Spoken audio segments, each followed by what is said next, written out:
Vengeful Spirit. Pablo, he's trying to get any kind of gold he can, just holding on to point booster for now. But once you get that Aghanim Scepter, you're really not afraid to go in and die. So they're waiting on, Yuma to kind of have this BKB. The BKB available for him.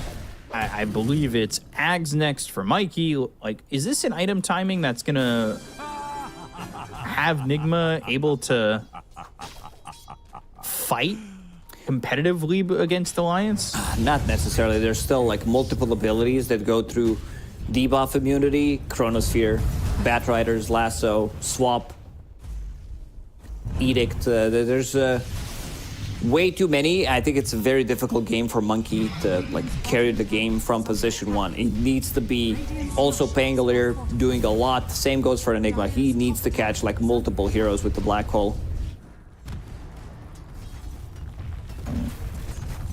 Top tier 2, just taking some damage at the moment. Nothing too crazy. What? Bottom tier 2. Charlie, working on it. Gonna hammer it down. Also, like the changes to Dawnbreaker in 7.34, even if Enigma gets a BKB, Solar Guardian stun now pierces debuff immunity, so that's a huge upgrade. And he also took the level 15 talent, minus 20 seconds on it, so we'll have it like every 85, 70 seconds when it's maxed out. Yeah. Magic Missile and Kuroki stun follow-up. There's a blink forward from the Leshrac. Kuroki's able to TP out, but they've got the swap on the Rolling Thunder. Mikey, he's still trying to roll his way to safety. Has that swashbuckle for some distance. As that Ags is now shifted into the actual item. They've got the Lasso and Solar Guardian slamming down. Time dilation. Now a couple of bashes in, and Yuma's just dead. Was that a triple bash? I don't think it matters. Like, they brought the numbers. It's just like Alliance is, there it is, 2 time locks, plus stun from the Solar Guardian. There's your answer, B-Cup. Always have to lie about it. Add a little extra. Yeah. Zhuzh it up a little bit. Come on. Yeah, I do it all the time. Mr. 7K is 20K is really giving me a lot of... Giving you a speech right now, huh? Gosh. 11,000 net worth lead, just all Alliance, and we were talking about Who's rounding it up right now? It's a 10K gold lead. It's also not how you round it up. Like, you go for the like much bigger number. MC getting dumped on. He is just on the low ground, hanging out, and now in a 6-foot ditch. This has just gotten out of control, and I don't think Nigma quite have the tools in the moment. Radiant's top tower is under attack. Ooh, there's Lasso available again. Pickoffs all across the map. No safety here for Nigma at all. Hanskin, he's been on point. Like, he is all over the place, catching them off guard. Every single time Lasso is available, that's a guaranteed kill for Alliance. Kuro might get caught here. No Lasso whatsoever, but can they execute? Blink Dagger? Yes, they can. So they could stick with him no matter where he goes. Oh, boy. From 11,000 to 14,000. Things are looking grim for Nigma Galaxy, yeah. Gonna be another tower, it seems. Roshan, potentially in 2.5 minutes. Chuan TP's in aggressively. Super tanky. You have, like, multiple heroes that can save you. Solar Guardian, Pipe. You also have a swap coming out from Vengeful Spirit. Again, Mind Control dead at the same spot. Same place, yeah. I had to double check, just making sure that they don't have any kind of vision inside the enemy base. Oh, I thought you meant if that was going to be a replay. Solar Guardian. That's going to be used. Hanskin not even going to die here. They give up on this. Magnetize was committed, and they give up on a kill on a Bat Rider. I mean, that is your 5 position, basically just able to survive thanks to Solar Guardian, and that's with the Ags. They just don't have the damage to get these kills anymore. They have to heavily commit. Like, I don't think Nigma Galaxy got the kill on a core hero in a long time. Since I would say the Charlie Black Hole kill by the jungle. Also, like, this is 15k gold lead, make it 60 now, that's basically 20. Not because they round things up, it's because Earth Spirit's sitting on 2,000 gold, Phoenix has 3,000 gold saved up, so it's actually more than... Like, you have a lot of unused gold on Nigma Galaxy. And the last time they killed a core was about 13 minutes into the game. And it was that kill on Charlie. They've gotten kills on support since then, but that's it. Radiant are scanning. Which is just insane. I mean, it's too hard to get these kills. They've got some deep vision down, but I don't think it's really going to help them to do much of anything. Like you said, just the heavy commitment that needs to be there is so much for them, right?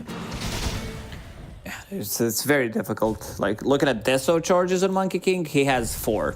This was his basically like second, third item, and they didn't gain anything in a long time. So now that's gonna be Tormentor. Pablo managed to find the gold. Oh, he's gonna die if he stays there. Needs to get out of the range, but does have enough for Aghanim Scepter, so even if he dies, there's gonna be an illusion. S4 gets the shard, so Dawnbreaker debuff immunity. That's always nice, having that shard pick up. Of course, Pablo would have loved to maybe get his own, to have that magic missile upgrade. That might be something he purchases. He's been getting a lot of gold. And look at where they're playing in terms of trying to farm. Like, you've got Mind Control and Kuroki here just trying to farm this part of the jungle, not feeling safe on their own side of the map, and also trying to give that up to the Monkey King and the Pango as much as they can. But they might just get spotted. Sunray still off the map? Yep. He's out. Fair, it feels like this edge of the map is much bigger. Yeah, it's much bigger compared to the previous patches. Like, this is massive. This is like half a screen. Yeah. So Roche is up at 30 seconds. I mean, we'll see if maybe there's any contest coming in from Nigma, but it just ain't that easy. They're so far behind. Like, their team fight on paper should be stronger, but then again, with this kind of network deficit, it's really difficult. And I see Charlie going into Refresher on Faceless Void. This is the massive timing for him. Since he went for Scotty as his 3rd/4th item, you do have enough mana to cast both of them. Refresh as well, and Roshan is there. Aegis plus Cheese. I don't think Nigma contests this one. They want Scotty on Monkey King, but he's 2,000 gold away from them. The GH is looking for a BKB, and that's a little bit of a distance away. Basher's being built here for the Pangolier. I hear a lot of going for... Yeah, thinking about it, has queued up, but none of these items are actually real. Chuen almost gets it.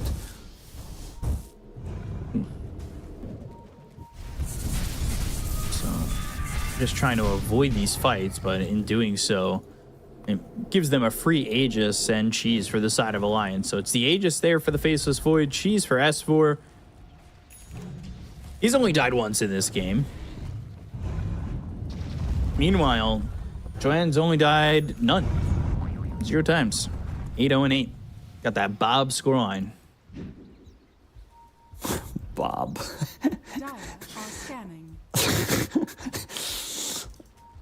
Took me a second. I'm like, is he actually talking about the 8-0 and being Bob? It's not Bob from Execration. No. Wasn't he on Vice Esports as well? Bob? I think so. Not sure. Anyway. Let's see if Mind Control can die one more time. Same spot. He's sitting a little bit further away. Yeah, blink, lasso, and dead. No supernova, nor would you probably want to use it in a spot like that. Also, he invested all of his gold. Doesn't have enough for buyback. Purchased that Shiva's Guard. And now he's got nothing to come back with. Yeah, that's... I mean, he's 130 gold short. It doesn't look like they're going to defend this anyway. Yuma's not even coming back to the base. He's still trying to build and finish off the Scotty, so they're going to give up the top set of racks to try and fight this at a later point. Radiant's top barracks are under attack. But that's not exactly great. Yuma was able to steal the opponent's Wisdom Rune, so this does end up being one apiece. It's not awful here. They are getting some sort of experience out of that. Yeah. But the Tormentor looks like it's just going to be taken by Alliance, so they are going to lose out on that on the side of Enigma. Lost set of barracks. Lost the hero and the Tormentor, but at least you got that XP rune. So a lot of copium coming out in this third elimination game in the Western European TI qualifiers. Yeah. You can sell copium for high prices if you can harness it. Yeah, looking at the shards upgrades, there is every single one of them except Pablo. Pablo's pretty mad about it. He's like, are you kidding me? You're telling me they just gave it to Leshrac, the top net worth hero in the game? What am I? My joke to you? Yeah. It's a good shard and Lesh. It helps them siege much better. Like Earth Spirit rolls in, he gets stunned. Same for Monkey, like even Pangolier, Enigma. Does have BKB available, but one more time, S4, this is pretty similar to how Global Silence works when you play against Enigma now with the BKB. Since Solar Guardian now goes to debuff Blink immunity. Lasso. And that's onto the Phoenix again. And now he's got buyback, but still, I mean, that is... They've made it look easy to grab those kills, and Alliance are looking to eliminate Enigma by going up into the high ground. Time dilation with the time walk in. Swashbuckle not really taking a lot of that mana away from Charlie. And that mid-tier 3 is gone, and the mid-set of racks are looking not long for this world either. That's their last Thinking about play. the Rolling Thunder, they're going to try and go in. Now they jump forward, but it doesn't land on a Charlie with that blink forward from Mikey. Instead, the attention is on to Pablo, who swapped out this Leshrac. They get the kill out of the Venge. They look for the Solar Guardian, but they got themselves the illusion.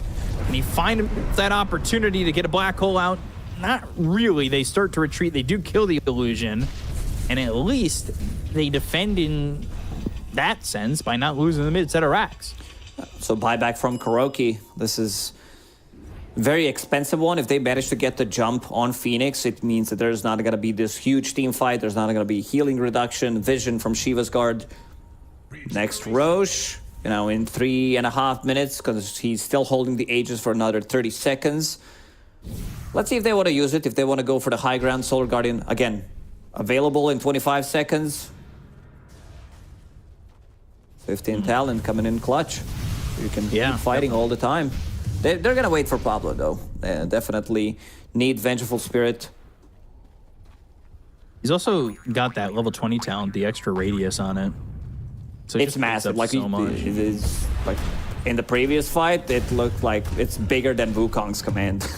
A lot of gold going on in that circle on circle. They see this, by the way, this movement. So Obs is here. They finally place a sentry down. They do spot it. They will kill that ward. But there's an idea of where they're going, and it's Yuma who maybe Trickster. or gets found by the Leshrac. Solar Guardian's gonna stick with him. He pops the BKB, goes into the Wukongs. They're equally distant on the radius, and they're gonna find the black hole, but they don't have the damage. It's just not there. Yuma's dead. He's taking the 310 to a destination far out of this game, and Kuroki's gonna fall as well. Down goes Mind Control. They're gonna look for GH, though. Buyback on Mind Control, but what's he gonna do? He doesn't have a black hole to work with, and he's just an Enigma at this point. Yeah, this Solar Guardian's causing a lot of issues. He's just waiting until, like, maybe Enigma wants to get in. Sure, he lands a black hole, but these are super expensive buybacks. They have one more fight left in the tank. No buyback on Monkey King. Yuma doesn't have it. He's short 600 gold for it. Radiant's bottom tower has fallen. This is Mega's swap. Uh-oh, GH, and he is caught, killed, gone.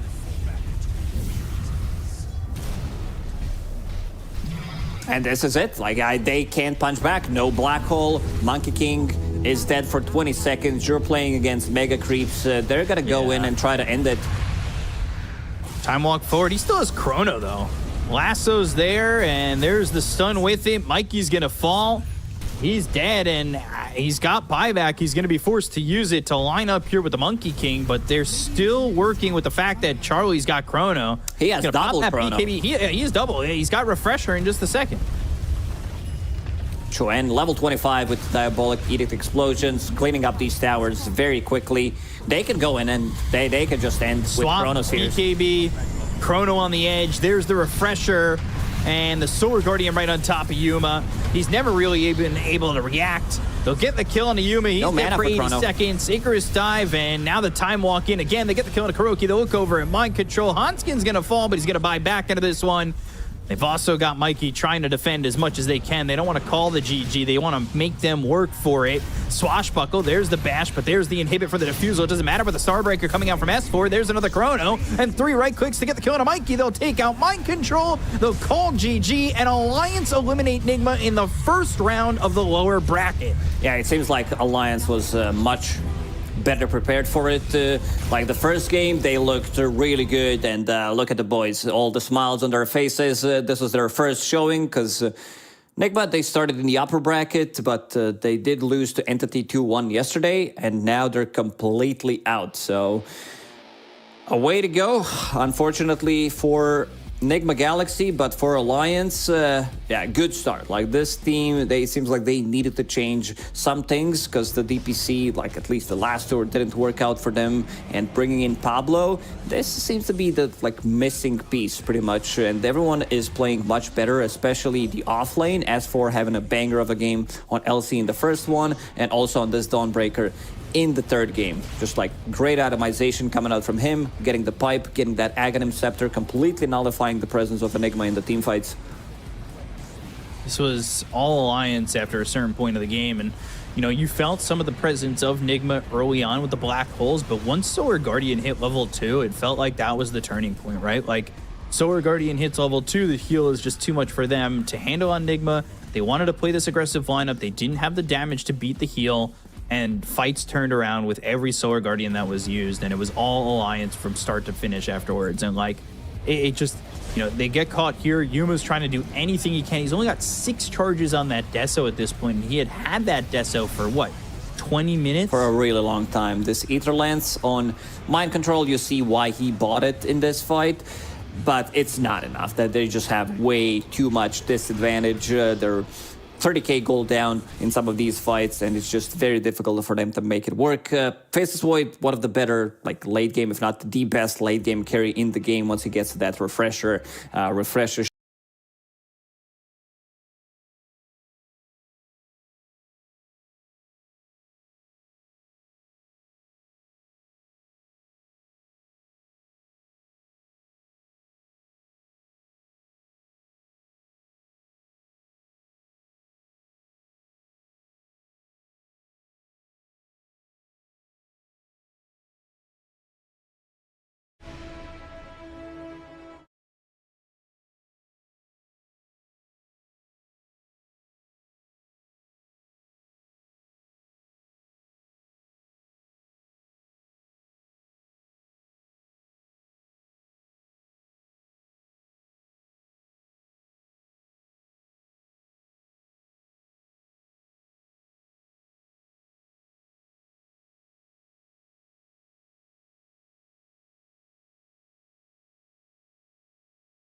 I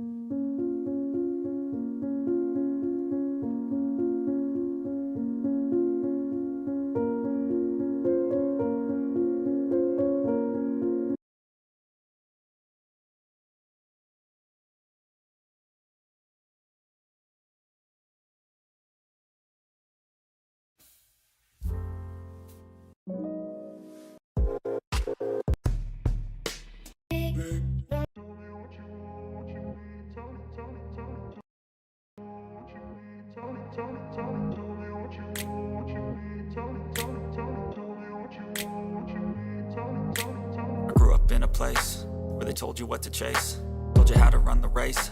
Every move was on the page, but I didn't like their way. Had to fight and misbehave, had to find a way to change, had to leave to find my way.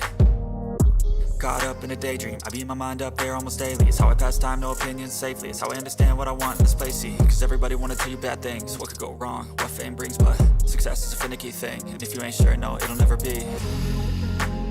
I don't wanna let myself down, myself down. I don't wanna let myself down, myself down.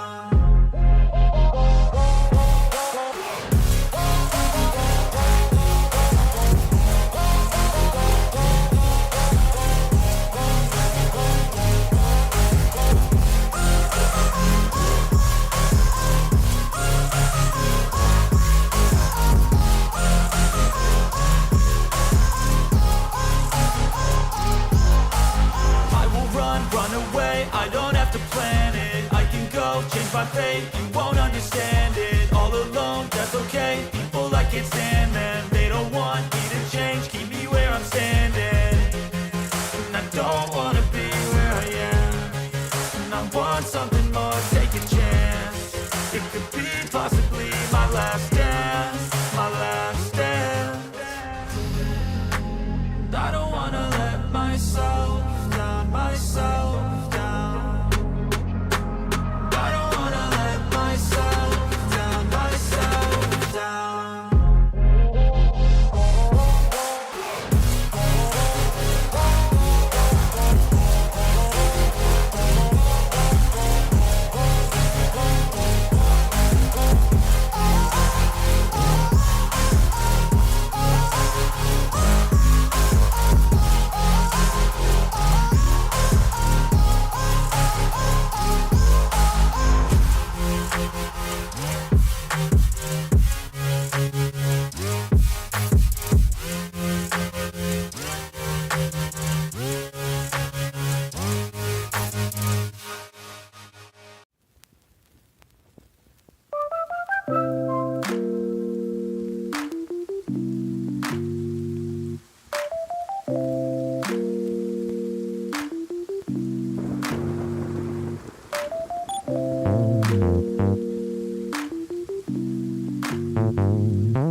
And welcome back, everybody. We're continuing the day here.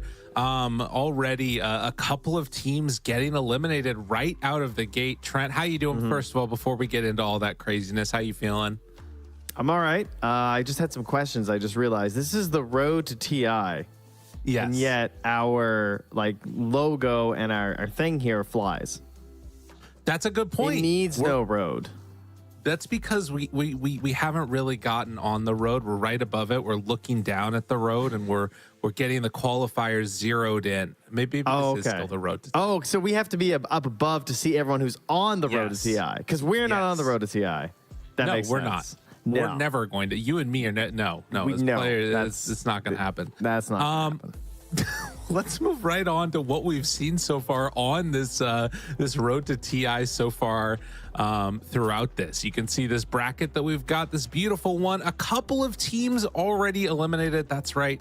Of course, Into the Breach Shuffle, and then the most recent victim to fall all the way from the upper bracket is Nigma Galaxy. 2 series that went to 3 games. Obviously a fan favorite team, but dropping out this early, it's got to sting. Yeah, it's kind of crazy. I thought they looked pretty good in this series versus Entity, to be honest. I was impressed, especially that game 1, of course, where they kind of crushed him, but it was very snowbally, and maybe that was the issue, because their game 2 versus Alliance, same thing. Absolute stomp. Game 1 for Alliance, game 2 for Enigma.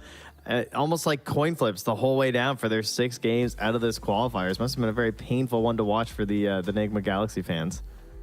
No, it's a rough one. And I mean, I don't want to jinx anything, but we do have one more series here again today to finish this one off. The Ancient Tribe facing off against OG, and we were talking about this right before we went live. This is not necessarily a walkover by any stretch of the imagination. People wouldn't have thought that necessarily about Alliance either, but Ancient Tribe, this is a pretty legit squad as well. Talk to me about it. Yeah, it's just, you always have this constant risk of just, you can lose to teams like this. Like, that's just how Dota is right now. The gap between the top teams and like the rest of the population is just smaller than it ever has been before. But you're going to see more of these. I mean, we would still call them upsets, but at the same time, like, they're fairly similar in terms of, like, they're playing at a similar level. Obviously, pubs are all crazy right now, and it's just this general skill level of these players who maybe aren't competing, weekly on lands and stuff like that, and haven't been to as many events. They can still kind of crush you if they just catch you with a good strategy, or you make a couple of mistakes, you miss out on a Roche. I still feel like Dota is very volatile right now in the individual matches too. So all of that adds up to easy upset. Easy upset. It's definitely possible, and you only have to win 2 games. Likewise, you only have to lose 2 games. And OG, yesterday there were some semblances of things that maybe looked okay in that match against Secret, but by and large, both games. I mean, the game number 1 was that crazy one where Chrysalis just got his rapier and then took over, and they just felt deflated after that. We'll see if one day has been enough to sort of right their spirits as we get ready for this game here. But yeah, it's going to be an interesting one to watch. We're going to see if that plays into it all. OG's decision making. Maybe they just ban PA forever now. They never play against it again as an organization. Who knows? Possible. I'm going through here. I'm just looking. I'm trying to calculate who has the most anime profile pictures. Okay, cool. Does Seb's count as anime? That looks pretty anime. It's like that little eyeball. I don't even know what that is. Yeah. It looks like a Pokemon eye. I don't know what it is. It's BZM's John Wick. That looks like it's probably Keanu Reeves in The Rain, which I assume is John Wick. Basically anime. That's basically anime. Yeah, you're right. Actually, John Wick is anime. All right, that's a good point. All right, so we're at like 4 out of 5 anime. I'm not quite sure what Kitrax is. Looks pretty dank though, but it's not anime. It's just some dude. Okay. But other than that, the power of anime is certainly on OG's side. Oh wait, Ancient Tribes have just loaded in. We have one anime. LeBron's wasn't there for me before. Okay. LeBron would be the anime profile picture. He's been around the scene for a very long time. At this point, he knows the ways to success. Yes, and he did win his Battle Cup on August 5th. So good to know. Probably feeling pretty good right about now. Yeah, I would say that like the LeBron Oboe like squad that we sort of have here it's kind of been perennial contenders in Western Europe for as long as I've been casting Dota. I feel like you see this squad or some iteration of these teams together. Now, whether or not they're all together or they're in separate teams, it doesn't really matter. But they're always in contention. Did come out of Div 2 in this one, so we'll see if OG can take care of them in this Western European qualifiers. I think we're getting ready to hop into the draft here, Trent. Well, we most certainly are, yeah. And so far today, I wouldn't say the drafts looked all too wild. I saw a lot of the same heroes. I feel like we're kind of settling in here, and we just saw a little bit of her, the Dawnbreaker. She definitely made it way too far in that last draft. So we're going to take her out right away here on the side of OG. Turn to ban. Okay. Taking the Dawnbreaker away into the Invoker Gyrocopter. I think this is like just the good heroes, right? These feel like the big ones. There's still Venge in the pool, but when I think about this patch, I definitely think about Invoker Gyrocopter as my top two. Yeah, and then of course Nature's Prophet being the other big one. Yeah. Who we mostly saw banned out. We didn't actually, did we? We got one game of it, I feel like, yesterday. Dire team ban. We did get one game of it yesterday. Trying to remember, that was in the was it in the OG series? No, it was in the Anti-Nigma series that we got third game, and Nigma actually lost with it, right? Dire team ban. Yeah. OG's But turn still removed, still a really strong hero. And we also saw a lot of Doom. Gonna get banned out here by Ancient Tribe. So, yeah, nothing too crazy. I see Ancient Tribe has been playing a little bit lately in the European Pro League, and some of the heroes they've been relying on, the Phoenix, pretty strong hero. Tree is definitely a bit of a classic for LeBron and any of his squads, so that's a solid one to ban out. We also saw teams prioritizing that yesterday too, despite not seeing a whole lot of action compared to some of these other big heroes. But there she is, like you said, the Venge. It looks great yesterday, and I think it just kept winning when we were casting it yesterday. Yeah, 5 it pretty much did, if I remember correctly. The Rubik ban to me is a little bit of an enigma. A little surprised by that one, but it's going to be Ancient Tribe just taking the Earthshaker. Yeah, that is another absolute classic. But I wonder if there's any chance that they try and flex it. Like, I know that it is a LeBron classic. I feel like I've seen him play it a couple of times at the very least, but I feel like this could also end up being mid. Oh yeah, certainly gonna be possible. It's you can pick it early and then flex it later on depending on how you're feeling about it. So it just gives you options, especially when you're 10th pick. There's not many position 4s right now, or 5s really, that can be flexed between mid and being a support. Shaker's one of the few ones, so it doesn't hurt to pick it up on the earlier end. They've also been playing a lot of Underlord. They're big Underlord gamers. 5 seconds remaining. So I'll have to keep that in mind as this draft persists. Feels like a nice pickup if you already have a Venge on the squad, anticipating you're going to run into some scaling like base damage. Underlord definitely fits the mold for that, and then paired together with Earthshaker, also kind of sick. Yeah, Shaker loves those heroes that are very survivable on their own. Who, if you want to play 4 Shaker, you don't have to like babysit them the entire time. You can like roam towards that mid lane, get a little bit of help for your buds. Team pick. And our next round of bans complete with Slark, Terrorblade, and Coddle. Again, all pretty strong heroes. We haven't seen too much Slark overall. Mostly banned, I feel like. But it was something that OG themselves were playing at Riyadh. And we have seen a lot of Gabe Newell voice lines being spammed. So another one It's everywhere. there. But yeah, to no one's surprise, and I'm sure the Phoenix returns. This will be their third game in a row now playing Phoenix. We've seen teams going towards this quite a bit. Perhaps the nerfs to Snap were enough. I don't know. The last time they picked Phoenix, they got snapped on and lost. So we'll see. OG's turn to pick. Instead, Oh. it's going to be OG that take it.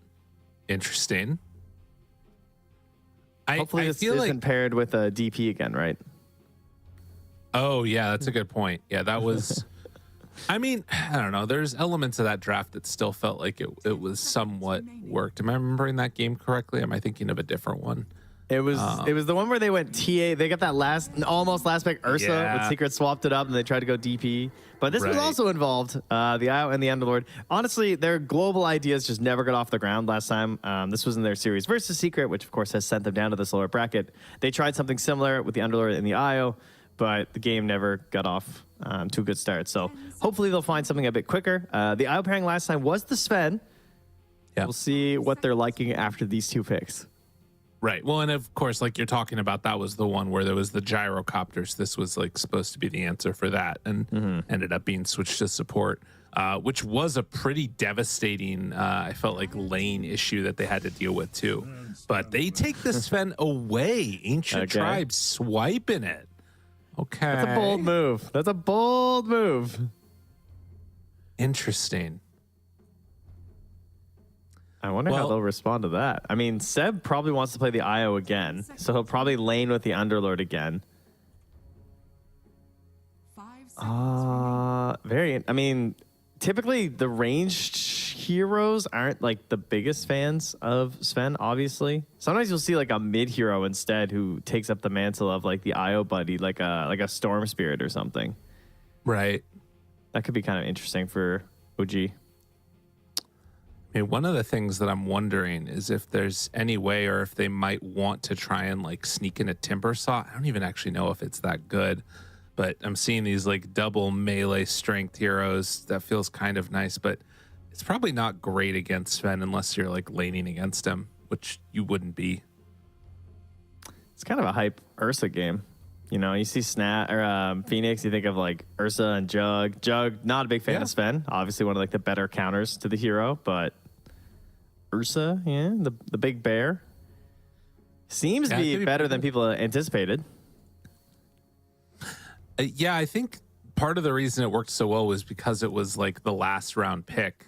Although there isn't much that I feel like could really punish an Ursa super hard. Ancient Tribe are going to run back for a Disruptor. So this is going to reveal that it's going to be core Earthshaker. And that reveals that information with Ancient Tribe having last pick. So they must really value this Disruptor at this point. But yeah, OG, take the Ursa.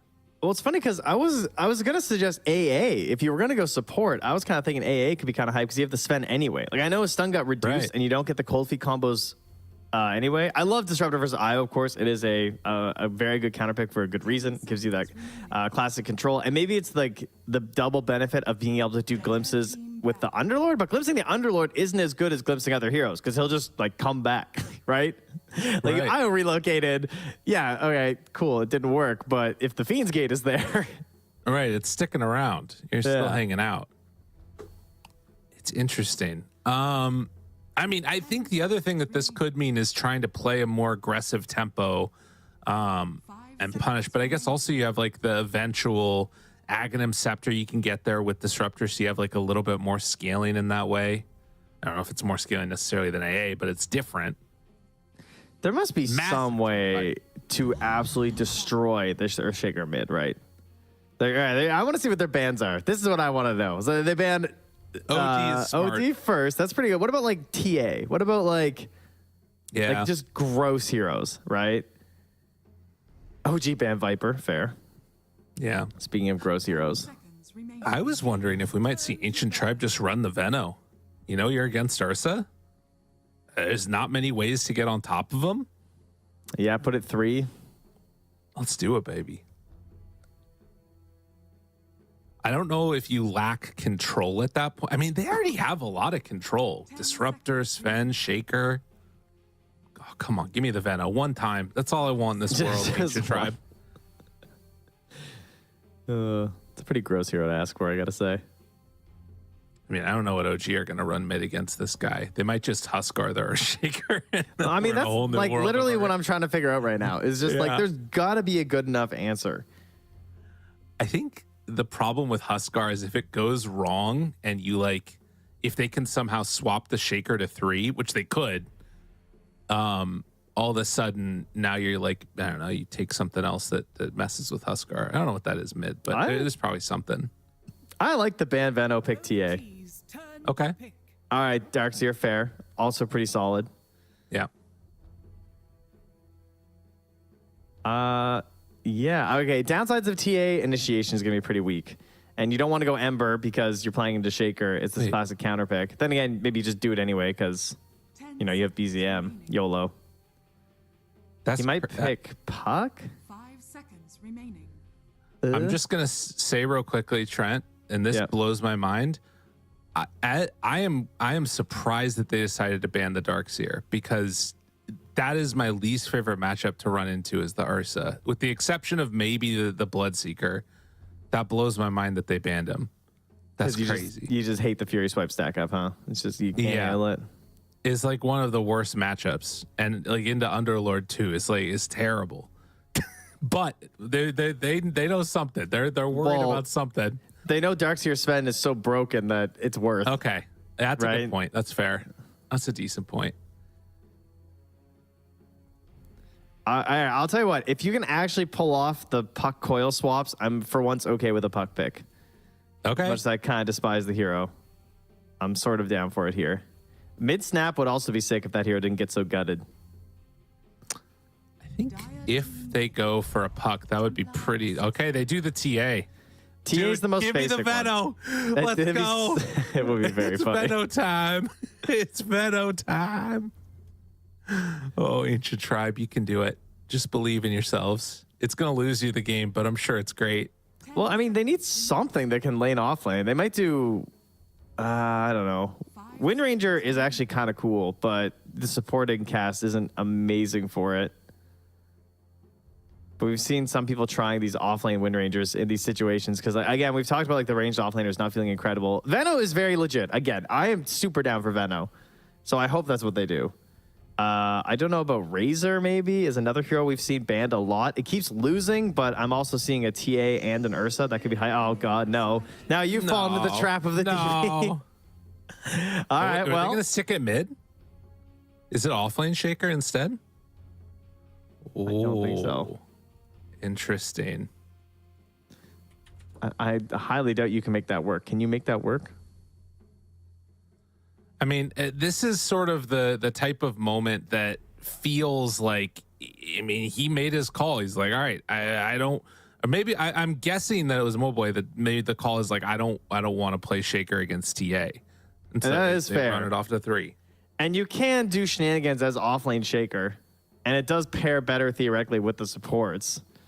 Yeah. But 10 seconds remaining. I don't know. That seems kind of bad.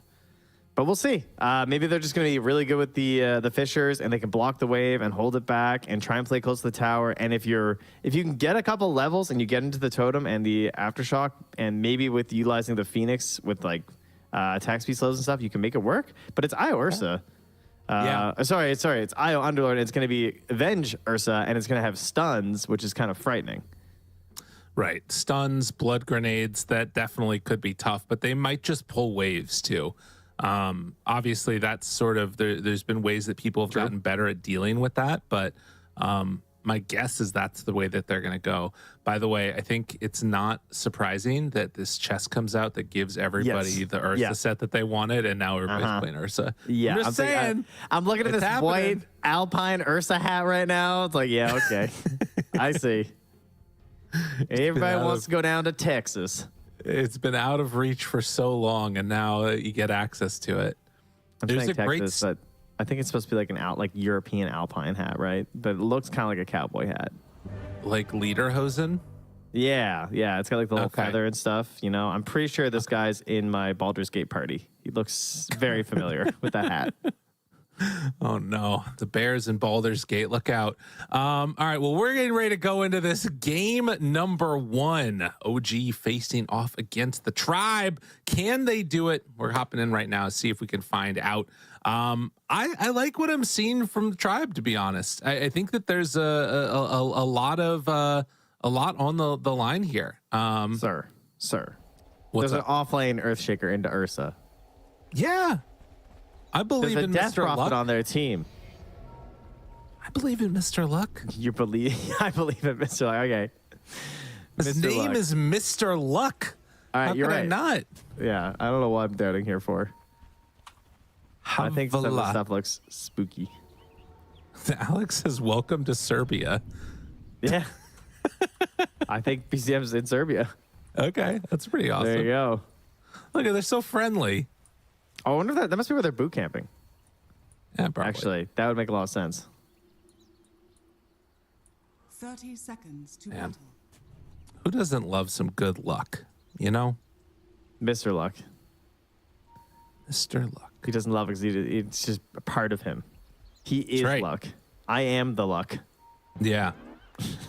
I see. I'm not sure what you're trying to reference there, but I liked it. Walter Ward White. drop down. You're welcome. Oh. Yeah, you know. Well, I am the one that lucks, is what you mean, exactly. I think. Well, no, but no. I am the one. I am the danger. You know what danger? I am the danger. Come on. I see. It's only been like a decade. Is that show out now? Are we out, guys? I don't know. I think Better Call Saul was like the big turnaround. People like that one more than the Breaking Bad, I think. Yeah, but it's the OG, so it gets more credit. OG, I see what you did there. Speaking I of guess which, we should get back to the game. Yeah.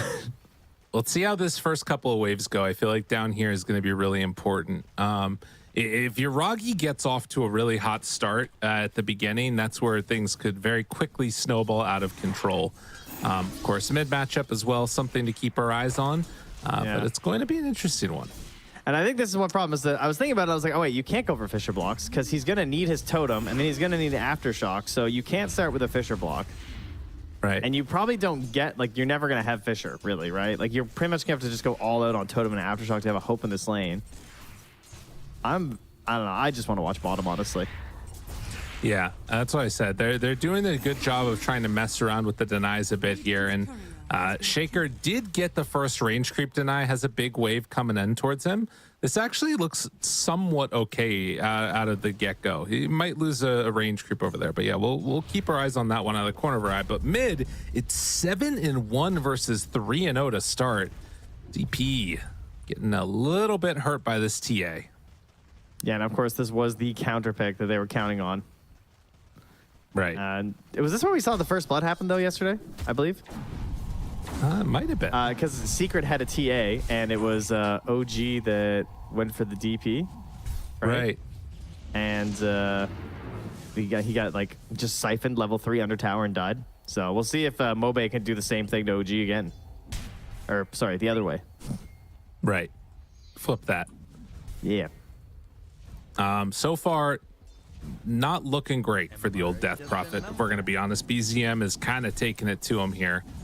And, you know, it's something that it's going to be a tough one for him to deal with. Down bottom, the CSing has not been great. And Alex is almost dead by Kitrek. Yeah, he gone? No, he's he'll living. live, but such great pressure. Just knowing, like, what's he going to do, man? He's still just stuck at level 1. I'm zoning him out. And the Wave of Terror cancels the salve. I mean, how are you going to walk back against the Legend player? No. They're always going to cancel that. Yeah, that one hurts. I remember when bad. it didn't cancel salves, and it was the most annoying thing ever. And it didn't cancel blink daggers. It was it's the the HP worst. removal thing, remember? Yeah. Yeah. I remember being so excited when Earn canceled blinks. It's like, oh, Earn's so much better now. Yeah. It's just like Earn people in fights. I think it's a testament to how like good it is now that they felt like it was broken that it did it before and they had to not have it work that way. But nonetheless, getting some pretty dominant laning stage results out of the gate for OG. You can see that the only lane that they're sort of having a decent time in is up top here, where Sven's been able to go 16-0, but DM's still ahead of him slightly in terms of those denies. Oh my god, dude. These denies are vicious down bottom. How is he getting these denies? He's about to be quadrupled up on pretty soon. In terms of CS.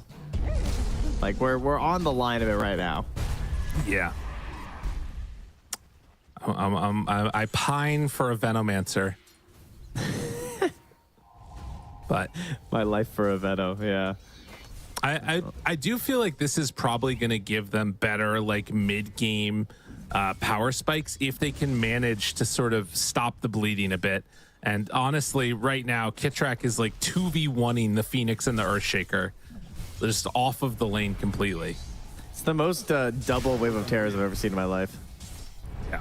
And sitting on 2 points of Magic Missile is terrifying for this Phoenix. Oh, your courier, sir. Ooh, yikes. All right, Still. big kill there from Mr. Luck. Got rid of the glove. Well, it's what they need. If anything at all, just a little bit of chill time, because he is 9-2 right now versus 26-8. Seb's coming. Mr. Luck. Ooh, the heal is there for Kitrak. Oh man, Kitrak takes Curse Blood. Yeah, that one That was hurts. so well executed, man. Like, they went there exactly as Seb came through the portal, all ready to go. This off lane Underlord making it nice and easy. Yeah, that's good. That's good stuff. Recognizing that, yeah, they might have gone in on Kitrak and they could punish when they made the aggressive play. Very solid stuff. And they're also getting this double camp pulled. So it can't even really come on over and contest it that effectively. Yuragi pulls the creep wave over, says, fine. You want to come battle? We'll come battle. Seb's in behind the Phoenix too. He was up there Was dropping a birdie ward. kill. Alex is going to TP away, or rather dive away, but Mr. Luck did kill off the courier. That had boots for Kitrak on it. He is the courier slayer. Radiant structures are fortified. EZM Here we towards go. mid. This is that third point they were hoping for here. The traps are up and ready here. Braun makes the move over to try and help out. So with Disruptor nearby, it makes BZM think twice about diving. Instead, they might just go for LeBron. Stun is there, tries to walk away, does not have kinetic field back up yet. With the TP rotation from Alex, that'll be enough to stop the charge. Radiant's bottom And it looks like it's going to be a Haystern gifted over for the DP. tower is under attack. Only has a couple charges left of the siphon though. Yeah. Well, a good start for OG. 2,000 gold lead at 6 minutes. Not bad at all. And the big gap pretty much is just the off lanes. BZM. As DM has been almost double the CS of Mr. Luck, who is struggling to get to level 4 right now, and DM is level 5. Yeah. No steal on the Wisdom Rune by the looks of it, though. Everyone will just be getting their own, so that's going to help quite a bit. Unfortunately, actually, that's... Yeah, Mr. Luck won't get anything out of that. LeBron is still a little bit behind him. Okay. Cornucopia delivered first as Kitrak takes over the mid lane for a little while. Seb did not manage to get any stacks, it looks like. But TA just heading back home and is going to come back to lane afterwards. My God, the other thing that's crazy is Underlord 24 denies is kind of gnarly. Dire's bottom tower Yeah, LeBron has been wandering around quite a bit. He hasn't really been in the lane all that much, so it did just turn into a bit of a 1v1. And, the last time we had an Underlord 1v1 for DM, it was an Ursa. And that was a little bit tougher. He couldn't play quite as aggressive, but he still did quite well. But he doesn't really have any concerns versus this Sven. He's going to push this right in with the catapult and get some damage onto this tower. You can see. Now they're down here wrapping behind Mr. Luck. Alex also gets gone on as Kitrak made the move. They are still going. And can they get this? Bay finds him. Kitrak slowed fissure connection. And finally, Tribe able to get on the board and use this first exorcism to try and put some aggro pressure on. Checks over there, but will not be able to find Yuragi. So is under attack. we'll just get back to pushing the tower a bit. Top tower has fallen. Yeah, he's just going to go on the run. He scans to make sure they're not right behind him. So that's to run back. I thought he just hit the camp. Is he hoping for allies to come in here, or what's the plan? Yuragi's looking kind of crazy right now. Yeah, they have the Venge coming in with Exorcism wearing off. It's going to refill the Death Prophet, but they find Kitrak, going to catch onto him. Pulls him into position. They have the glimpse to pull it back in, and Kitrak's gone. They do keep the tower alive, though, while pressure is starting to be mounted in towards mid. That was kind of crazy to just run in there and try that, though. Like, he knew they were all probably still there. I guess he didn't know for sure, but he gets the Observer D ward off at least. Right. Dire's middle tower Nice deny on the mid tower for the Death Prophet. but that is still the mid tower gone now on top of the top tower being taken at 9 minutes, a 3,000 gold lead. OG are starting to snowball. And it's just going to put more and more dependencies on this Blink Dagger for Mr. Luck. And he's got his treads, he's got his bracer, and he's actually on a pretty good path. Considering how his game started, don't miss those, though. You do need every one of those. But yeah, considering how it started, it is looking all right. Just needs to make sure he doesn't randomly die to Yuragi. It is a treads Ursa, so maybe you're slightly more survivable than the old Phoenix style, or the old phase boot style at the very least. Mm-hmm. Yuragi just back to farming some more. And likewise, Sven trying to keep up a bit. They're at about the same levels in terms of experience. Gold slightly ahead for the Ursa. But stacks are being built, and that's going to be the big difference. Sven can take them a little bit earlier. LeBron caught, walking away, but with the trap and BZM moving over, he is always going to be brought down. Can I ask for the camp stacked stat? Is that possible? Can I see who's been stacking camps or not production? That would be awesome. I mean, you can definitely ask. I'm going to ask. I don't know if I'll get it, but I would love to know. As Mr. Luck is going to keep trying to get in towards that blink. And, oh, TA is starting to take him. That is 8 stacks, but getting him stolen feels pretty rough. Exactly what I needed. So, yeah, what I was curious about was how much Seb had been stacking. So he did get a couple in. But K-Rack, again, going to sacrifice here. Secure the kill. Gets it on the shaker. So he's getting closer and closer to that blink. He's not at, like, complete support levels of farm, but he doesn't feel like, you know, the most farmed hero in the game by any stretch of the imagination. Definitely a bit left, left so far. I keep on wanting to say rough, but then I keep saying luck. For bad Mr. luck. He's having bad luck. Exactly. That's what it is. So yeah, the reason why I wanted to see that, so thank you very much, production, was that you can see they don't have that many stacks camps stacked right now from OG, like either by Seb or Kitrack. They've been very active on the two heroes, mostly rotating to their allies and stuff, and doing plays like this, where they're going to use this really early tether and just take down Roche with ease. Sure, if someone shows up, it could go poorly, but if no one comes into the pit at all, like this is going to be easy peasy, particularly when you've got a great healing Lotus and a mech. Yuragi's never really in danger. And he'll be laughing, beeping all the way to the bank with this one. And that sets us up for a nice early second Roche, you know, for the shard, right, guys? Am I right? Oh, yeah. There you go. It's big.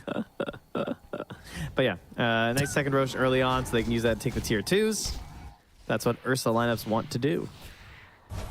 It does feel like right now Ancient Tribe are just kind of holding the formation and waiting on a lot of stuff. Well, OG are able to make so much more happen around the map, and particularly when TA finishes this Blink Dagger with the mech already done on Io, things start to feel pretty scary at that stage. DP did go for the Force Staff, which is kind of a cool little mid-game item that I think will be really helpful against both TA and Ursa. Is it purchased too? Flying out? Nice. Yeah, that is really sweet, actually. Very good for getting the Sven and the Shaker out of trouble. Like if they're being locked down and the Ursa's trying to focus them, because they just need that little bit of room. Like if they get an initiation onto WEU, and he can just force staff him out, give him a chance to reset, pop his spells, get off the Mask of Madness, that could just completely turn the fight for you. Since Ursa and Sven are pretty similar, they largely want to get that initial burst, kill you, and then have it so you're at such an advantage in the fight that the enemies are kind of forced to just run. So if you can try and stop that from happening, that would be really nice. Did Seb queue up Midas yesterday, then not buy it? Is that what happened? Yes. Because I remember him queuing it up, but he's doing it again. Okay. So all right. I'm curious to see. It is a very interesting choice on an IO, because you know, you think of Midas and you think of like, oh yeah, they got like really good talents and skills that you all want to level up. And it's like, well, the talents are okay, but he also has a skill that no one even uses. Right. So it seems to be missing out on some value stats, on that one. Oh, that's really good. Those stats are solid. That's true. Get those stats. Underneath the ward right now, DM is off in the woods. They're going to see him in just a moment, as well as Yuragi. Jump forward, find him, slow down. Alex does have the egg if they want to pop it. They drop the Fiend's Gate. Yuragi tries to get away. Echo used onto BZM solo.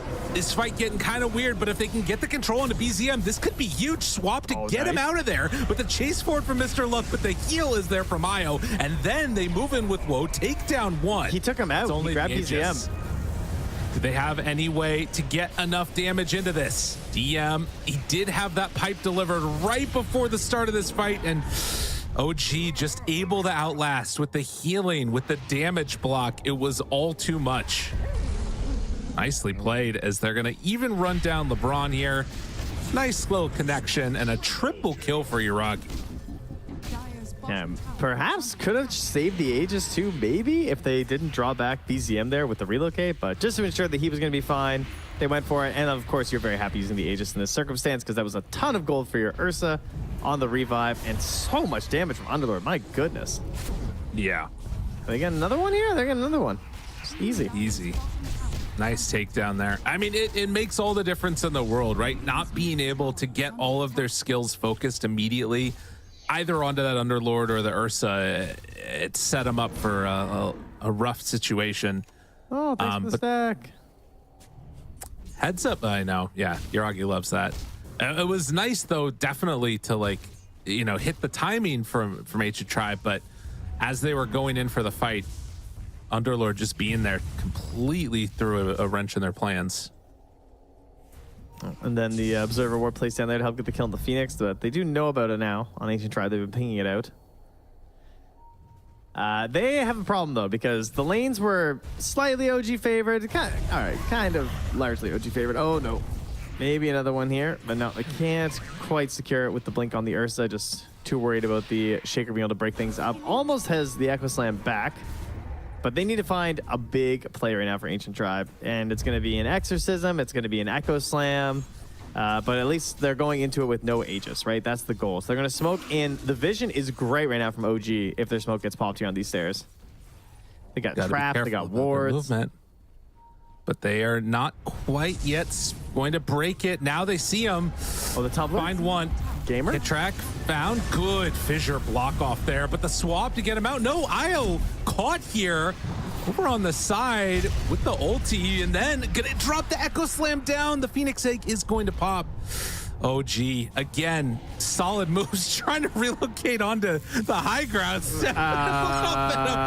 A little bit of a misplay there, but that's fine. They still are going to Grandmaster Io, ladies and gentlemen. Both ways, they find themselves another couple of quick kills. Kitrek going to give the tip as BZM runs down the rest of them.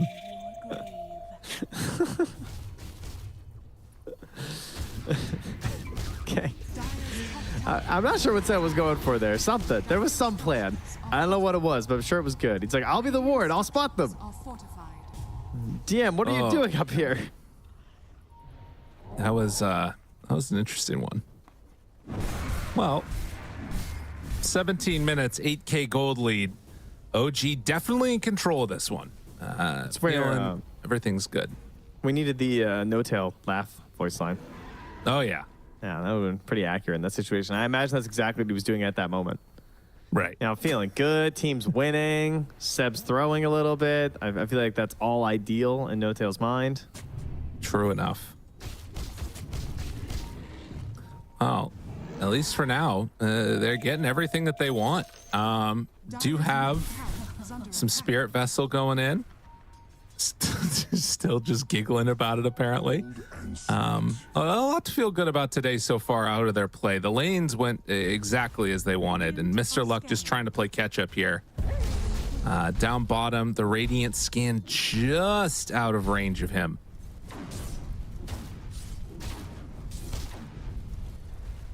Oof. I do not envy Mr. Luck. This is one of the worst situations to be in. To be the Shaker player, and it feels like you have to win the game yourself. Right. After being given a lane versus an Ursa and Avenge. Yeah. He just watches them go through the portal with his ward up there. Glad that they've left his little domain of farming as he tries to get towards an Aghanim Scepter. I mean, this guy's not going to have Aghanims by the time that they take second Roche on OG. Oh no. Tries to TP out. Will it be able to succeed? It will. So a good heads up recognition there by the DP to get out of trouble. TP actually to the tier 2. So still staying on the map farming a bit. Well, OG are going to start to pressure top. They're getting creative here as well. On Ancient Tribe, having to go for the Halberd on Sven. It's a great choice. He gets the benefits, of course, just from any Sange-related build. And versus an Ursa and a TA. It's a nice choice. Yeah, I mean, I think their itemization and all the rest of that seems like it's the right things to do in this point. It's just, it feels like the deficit they're in might be a little bit too big to claw their way out of it. And for OG, I mean, you're getting closer to BKB now for Yuragi.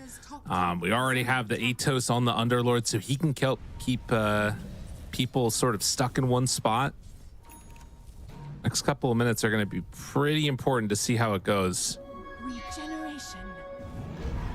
But I'm wondering if Team Tribe's Secret still have farm. already made a copying our homework meme tweet yet. You know, I mean, they beat OG with Ursa TA, send him to the lower bracket. What does OG do immediately?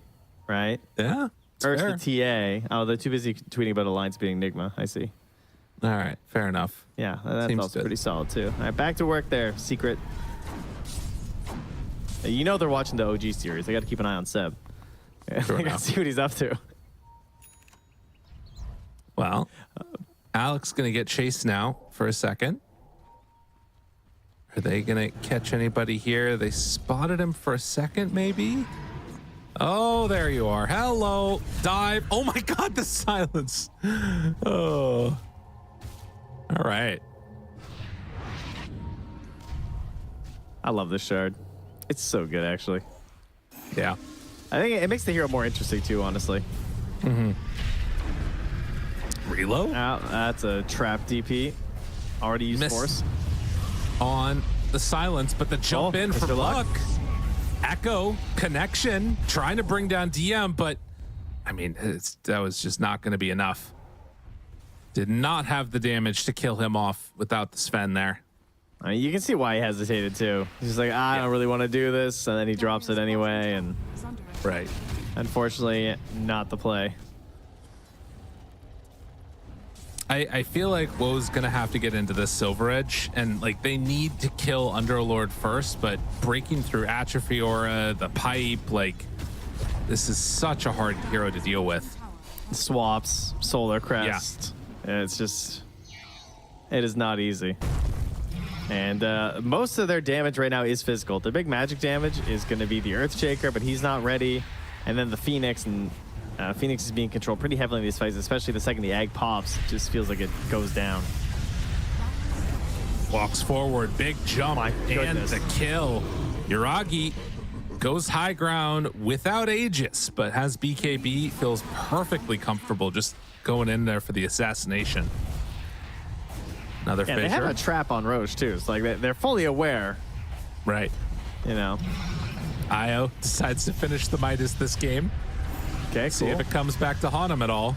Radiant's top tower. Doesn't feel like it though, based on the way OG are playing. Seb goes to go find his creep. It's nice that you can do things like take the time for a watcher these days, though. Oh yeah. Oh, he's got a big juicy centaur there. Smoking out as 5. Inter-tribe trying to find somebody. Underlord does have gate to get in. It's going to show up in just a moment. This is about the best type of fight that they can hope for if they can take it cleanly. But OG understanding are smoked up themselves and blocking the way. The big gotta wraparound, it's going to hurry. come too late. It's already happened. Kitrak, they jump, swap, tries to get away. Egg, not going to get off. Not even gonna happen. And then the pit, the Atos WEU uses his entire ulti. Just can't hit anybody that entire fight. That was so clean. Man. They got a TP out on the DP, so we'll survive and join WoE in farming the jungle. But yeah, they try to jump in on Kirak. What a nice swap into stun play. Sets up for the kill onto the Phoenix, so no chance for the egg there again. Just spaces, waves goodbye with the high 5. And it's just a smooth sailing here for OG. They have 0 kills on everyone except for Kitrak, who is tactically feeding. Okay, there you go. They That's have how it goes only destroyed sometimes. him. This is a clinic coming out right now. OG getting it all. Jumps in, finds him again. LeBron. Little nose of his mount was poking out of the trees there. As they were going to take an entire set of racks. 24 minutes in, 16,000 gold lead. And with this Aegis still in hand for almost 4 minutes at this point, they're going to be ready to keep this pressure on and try and close this game out. And that big Hail Mary play that you need in a game like this on a Sven is so hard to achieve when they have just the most frustrating heroes. Like the TA pick was just so good. Really solid versus the Shaker, pushes them out of the lane. Good versus the Sven because he's trying to get these big hits off, but of course you've got the refraction instances. And so it just turns into a giant snowball like this. Too many defensive options. Very unlikely you're going to get this big giant cleave crit through to just win you the fight. Yeah. But alas, they must try, Lyrical, for it is the TI qualifiers. Absolutely. Gotta do it. We'll see what they try and make happen here, but it is not easy to hold this at all. They have EXO in 25. LeBron has Static Storm. They pull back in DM. It's not the guy they want to jump on. They find him 4 step away for the moment. Alex is getting hit, burned through the refraction instances. Okay, starting. Okay, never mind. And immediately he's back up to full again. BZM DD keeps hitting. I mean, that was always going to be ready. 2.5 minutes of Aegis, you know. Seb also has cheese ready. Jumps in. And Mr. Luck, good connection. Almost takes down Seb, but can't quite get him. He gets the cheese off in time. He was down to such low HP. Mr. Luck is gone. The swap and the relocate, but then the Supernova down. Tried to get the halberd working, but it wasn't enough. They do burn through that Aegis. And now, as he comes back to life, this is off the back of a buyback from 3. They get the kills that they need. Okay, Ancient Tribe. They still got a little fight left in them as Mr. Luck tries to chase. The creeps are on him. He needs to hit it off, and Chant Totem comes too late. 16,000 gold lead stays steady. The fight kind of broke down at the end there. Seb was forced to use all of his defensive capabilities on himself to keep him alive, and so he wasn't left to try and guard BZM and Yuragi as they sort of dove in a little bit there to try and counter that egg. And then, whoa, finally comes out swinging. Hit some big ones, had a great disarm as well onto BZM, which helped delay the kill on the egg, and it forced a further commitment inside from Yuragi there too. So that's what helped bring him down. And then he was just cleaving on TA and Ursa at the same time. So sort of exactly what they needed in this situation to happen. That is an important pickup. And 27 minutes come around. That means next range of neutrals are going to be here. And WEU is actually going to be able to finish off this Silver Edge. I wasn't sure if he was going to be able to get there. So does give them some interesting play opportunities, but they need to not get picked off. Ancient Tribe has to basically play perfectly, I think, from this point on to have a chance, and it's still not going to be easy. He got the combo, though. He got the Mask of Madness plus the Vindicator's axe. So. Oh, yeah. Yeah, WEU's got the big damage. So could be really, really good there. For anybody that doesn't know, you get that plus 30 when you pair it together, the Vindicator's axe with the Mask of Madness, so maximum amounts of damage. Every little bit's gonna count here. And full Silver Edge. So I don't think OG is gonna know about this Silver Edge. They'll have seen the Chrysalis. They'll know he has at least one other item, but they might have thought it was Daedalus. And, oh, there's a Sentry Ward right down here, though. LeBron, they step forward. There are sentries all over this. Yeah. They're waiting. They want somebody to show up here, but it doesn't look like OG are going to give them that. Kitrak stepping forward, and now they see the ward, and they're going to understand, got to get out of here. And we do have to keep in mind, It did cost them 3 buybacks, like you were saying, when they got that earlier. And that's still another 5 minutes that they have to worry about that. And that's going to take us all the way through the next potential spawnings of the Roche. Save about 5 or 6 seconds. Yeah, it's going to be tough for them to make this work. Another smoke, though. So Ancient Tribe putting their everything into trying to just get a moment here to find a good fight, and they're gonna start heading top. Interesting. BZM and Seb are up top here. Do they realize? Are scanning. Backing away, scan comes out. Yeah, they know. Are scanning. Damn, Will dude. it matter? Will it matter? Silver Edge. Ooh. DM finds Woe.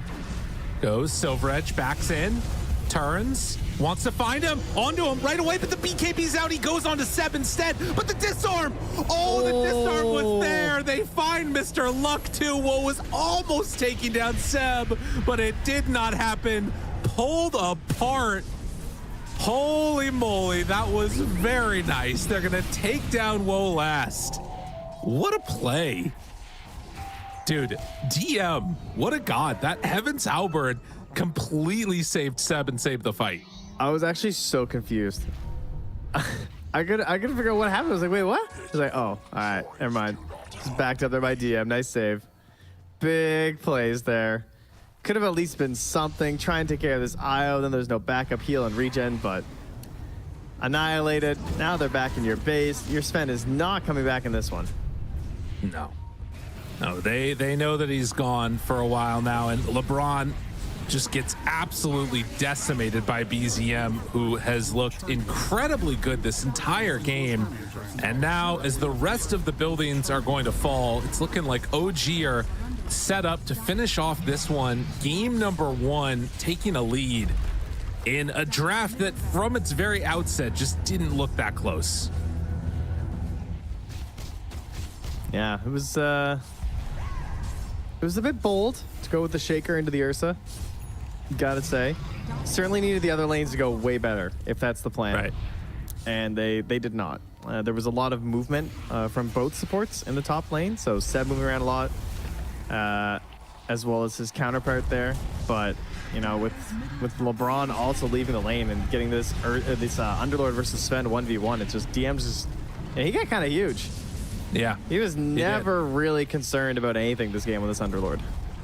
Dire's middle tower. Well, as well, he shouldn't be, but the throne is being hit. They got to make the move, the jump forward, the echo, the silence is there, the root, the disarm, no BKB means no punching for you. Sven is going to turn and try and hit, but they take down the egg. They're going to take down the Sven, and they will take game number 1. OG looking clean in their drop to the lower bracket.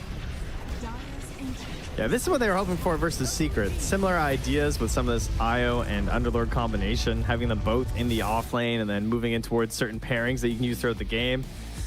They look a little happier than yesterday, for good reason here. Oh, yeah. Relax their ways back, but it was ancient.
And just like that, we're back. Trent, we are here for game number 2, OG, with a dominant performance. You like that music? You're getting your dance No, I was on? driving Oh, down the road to TI. It's a very bendy road, I guess, because I have to keep steering the steering wheel. But that's also the only way that you know someone's actually driving. So yeah. You're definitely not driving down the I-5, am I right? Pacific so Northwest people, right? Yeah, that's a straight shot. I will say, I one time drove from California all the way up to Oregon in one go, and it was like, I want to say something like 15 hours driving straight, and we get back to the house, and I'm like, I've just been staring at headlights. It's like been 1 a.m. There's these semis that are going by me. And every time I like lay back down to shut my eyes to go to sleep, I'm like, I'm going to die. Oh God. And it was the worst thing ever. So don't do that, everybody. Be safe when you're driving. So you just queued Dota immediately when you got home, probably. I don't think I was playing Dota at that point. Sleep, I was just still Dota. working at a restaurant. Yeah, exactly. That would have been a big problem solver back then. You know what else is probably giving people flashbacks like that is the ancient tribe. Every time they go to sleep, they're like, TA, Ursa, and Earthshaker in the off lane, because that one, it hurt, man. It hurt real bad. It makes me wonder what would have happened with Venno. It just makes me wonder. I just want to know. Well, we might never know. What could have been? It might still have been an issue nonetheless. What do you think about going into this game 2 though? Based upon the way that they played, do you think Ancient Tribe have a shot here? Is it completely out of the realm of possibility to take a game? I think it's really hard to tell after a draft like that. I feel like they did not give themselves a very good chance to really start the game. So I'm going to give them a mulligan on that one. We're actually going to wipe the score. Okay. We're going to call it 0-0. I've talked to the admins. We've all agreed that it wasn't actually fair for the draft to be so one-sided. So okay. Yeah, they felt like it wasn't in the good spirit of Dota. So we're gonna just redo it all. Can you write that into lobby chat? I think it would help the players right before the game. So the players understand that that's obviously not what's happening. So, yeah, I'm really hoping that they just come up with something a little bit different. Just focus on the lanes. Let's get the lanes going here first and work from there. Okay. I think they put themselves, not only were the lanes kind of poor, but like, what was the overall game plan of that lineup? Like, what happens in the end there? Yeah. No, I mean, it's a tough situation. I wonder sometimes if it was like, okay, the lanes are just going to go badly, so we're just going to set up to try and have a better team fight towards the mid game or something like that, maybe. But I don't know. It's tough to know if that's going to end up working for them or not. It does look like we're getting ready to go underway just now into this game. It's just starting. And the draft should be live in just a moment, or I'm going to jinx it and we're going to fail the load. What's it going to be? We're going to find out right now. All good, buddy.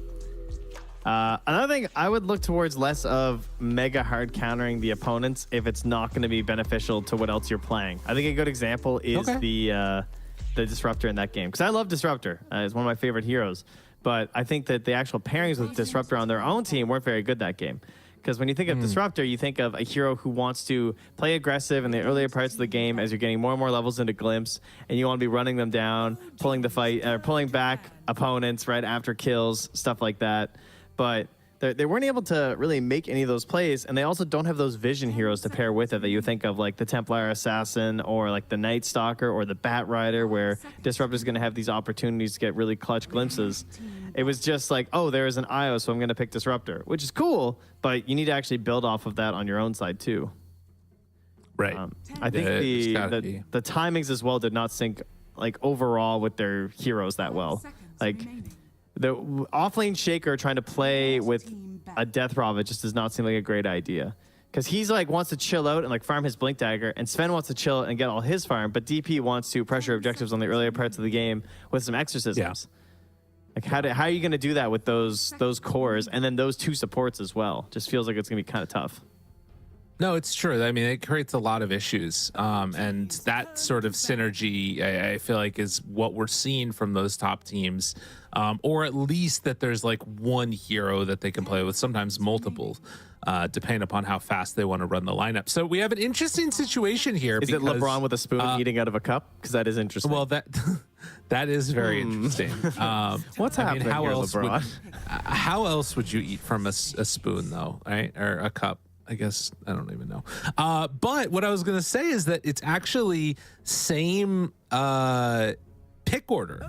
And that means that we're going to see a same opening to the draft. And instead, Ancient Tribe are going to run first phase Darkseer. I like that one a hell of a lot more. It's Mr. Luck making the call. Just give me Darkseer. Just give me Darkseer. Yeah. Just give it to me. Whatever happens. You got one ban, just ban Oracle. If he really wants a good game, but of course that shouldn't be necessary considering they already have the bench. And we haven't seen teams needing that either in terms of the bans on the Oracle. They've been comfortable with their Darkseers without it. Yeah, I think that it's actually, people have found ways to deal with it much better than they used to. With that said, I think OG are probably going to have some stuff up their sleeves. There's so many answers to Darkseer still in the first phase, and particularly here, they only have one ban. So as far as covering it, his laning stage is probably going to be bad. And I think Ancient Tribe just need to focus on recovery with getting some hero that can stack. That's a solid idea. I wonder if they'll just go right back for IO Underlord again. Could be good. I think it's a really good answer for Darkseer. It's a hard matchup to play against because you just do nothing to Underlord at all. Yeah, and he just buys all the same auras, kind of cancels out a lot of what you're trying to do. But then he also has the additional atrophy aura. I think banning the IO is pretty solid because it shuts down a lot of that strategy. Right. 10 seconds remaining. Radiant So team they're going to ban the Ursa themselves along with the Slark. And yep, they take out the Underlord instead. Okay. Could take, with the Ursa banned out, actually, I think you maybe think about taking something like a Bloodseeker themselves. I wouldn't hate that. Because then you take away a counter and you also pick something that's got good synergy. Oh, you're trying to protect the Darkseer, I see. Not bad. A little early for the double core, though. That's true. Considering you don't have to reveal too much after. So they go with a potential Darkseer pairing, but can also be a 5 in his own right with the tools he has, but more than likely going to be Darkseer and Tusk rolling together. Using those classic Iron Shell plays. So this generally means you have to look for one of those more survivable safe lane heroes. remaining. Mm-hmm. 5 seconds remaining. Of course, a lot of those don't feel that incredible anymore. I think PA is probably one of the better ones, using daggers and stuff and just jumping out of the shards. It used to be PL we looked to a lot, but that hero's in a bit of a tough spot right now unless it's a super solid game. Who else do we like? I mean, Anti-Mage, I guess, but again, has to be a little bit specific. Could certainly happen a little bit later down the line. OG's turn to pick. Start with the Coddle. Interesting. Coddle Tide. Maybe a lane duo here, perhaps. Yeah. Also just a good hero to sort of counter that team fight that you're already seeing from Ancient Tribe and likes to buy auras. 10 seconds remaining. If he goes Meteor Hammer, he's going to be able to take that tower pretty quickly, likely too. I mean, I guess depends on what Ancient Tribe run for their safe lane. Yeah, and banning out the Ursa DM's hero pool. It's not necessarily the hugest hero pool. He's got some heroes that are a bit more unique, like the Veno that not everyone plays, but they banned out the Ursa. It looks like they were probably thinking our counter to Darkseer that we like is Tide or Underlord, so they covered it with the Ursa ban. Underlord gets banned, so they take the Tide, and a pretty solid lane pairing. I think that Mirana Tide is pretty good, Snap Tide is pretty good still, and Coddle Tide is it's okay in lane together, but it opens up way more in terms of the stacking. Coddle probably the best stacker alongside Shadow Demon, but can also help Tide quite a bit in lane if he wants to give him a couple shockers here or there, and it offers the flexibility of maybe even going to the mid lane. Yeah. No, it's true. I think it's it feels like a pretty solid pick for them in general. they are going to run the Morphling now for Ancient Tribe. So they've kind of got like their ultra carry built up already. Interesting that they choose to do this now. And then what do you need as like a hero to secure the lane against Tide then? OG's turn to pick. Well, let me tell you. Whoa, we're doing a Marcy Morphling combo. Wow. That's kind of cool.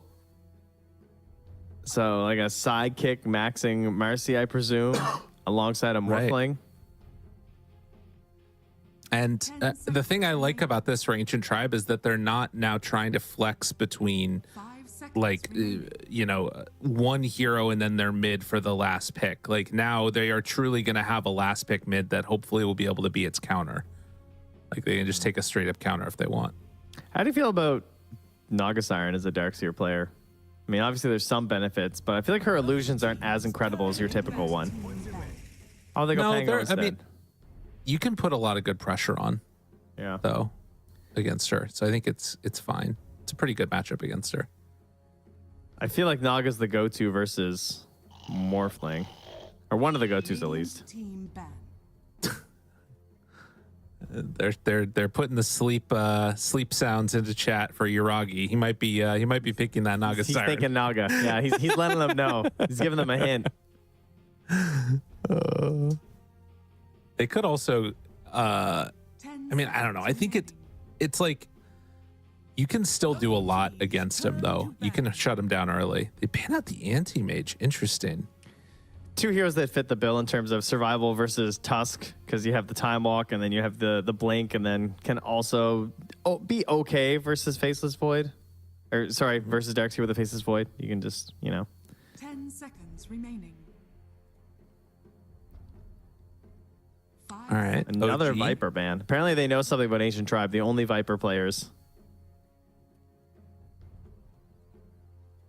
What do they want to run for him at the end here? I like how all I see is they picked Viper like one time, and every team has just been banning Viper versus these guys. So I don't know if Funny. Mr. Luck is like, I guess it wouldn't be Mr. Luck. It must be just Mobe's been playing some Viper, I guess, on the grind. I guess he has been picking it for quite a long time. Actually, we go back to their history. He's picked quite a bit of Viper. That's impressive. That hero is definitely underrated. Oh, he beat Old G with his Viper. Oh, that's funny. That's cool. All right, now I see what's happening. Seb's just like, not again, please. Not today. Dude, that's actually I mean, crazy that they beat what is Seb, Thompson, No One, and Roger. What a lineup. OG's turn to pick. That was a good one. Okay, they decide to take the Ember out of the pool Oh, and Kit with sorry. Pango already there.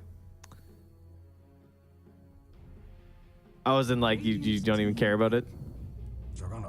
I mean, I'm a little curious as to the decision to run the Ember there. I guess that they don't want a hero that they want Jug to still be able to potentially get like Omni Slash off, and that's tough against Ember. But I feel like with Tide there and having the shard and stuff, like it should have been fine.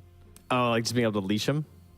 Yeah, and maybe true. the matchup they don't like against Pango, but I feel like that one was pretty good. Maybe I'm wrong. It is one of the better combos with the Marcy, though, right? That we've been seeing the sidekick. That's true. So That's a they good probably point. don't want to give him like a good early game sidekick partner while the Morphling's still farming up. Also great with Darkseer. Iron Shell, Flame Guard, very scary. The lawnmower. Okay, interesting stuff so far. A lot of early game fighting potential from Ancient Tribe out of their supports and offlaner. See if they take another mid that can kind of carry that mid game and set their Morphling up for success later. I feel like if a decent mid hero here, they're in a pretty good spot. Puck is the go-to versus Pango, but we hate Puck. So we're gonna go Timber. Ooh. All right, I can appreciate that. Sol versus quite a few of these heroes. Probably mostly like the Tide and stuff. Of course, as someone who's not a huge fan of that. Hard to really do anything versus Timber Cell the entire game. And he should be just fine versus BZM's Pango. Of course, Timber Cell actually likes punching stuff, so the disarm being gone is nice, since he obviously is a universal hero now, and for some reason actually does attack damage. Right, which is crazy to me. He just slaps everybody up. All right, well, let's see how it goes going into this game number 2. I feel much better about Ancient Tribes draft than I did the last game. I think they're have a like decent. I think the laning stage might still be the issue, though. I'm worried about that one a bit.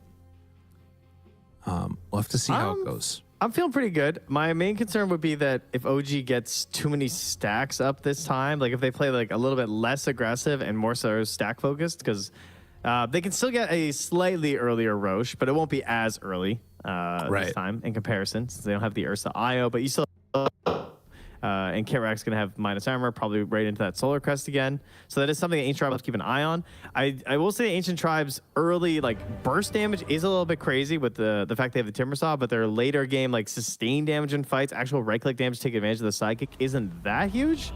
Maybe there's some plays you can make with Tusk Marcy that could be kind of hype at like 10 to 15 minutes with a bit of like rolling, punching, Psychic damage with a Walrus Punch could be sick.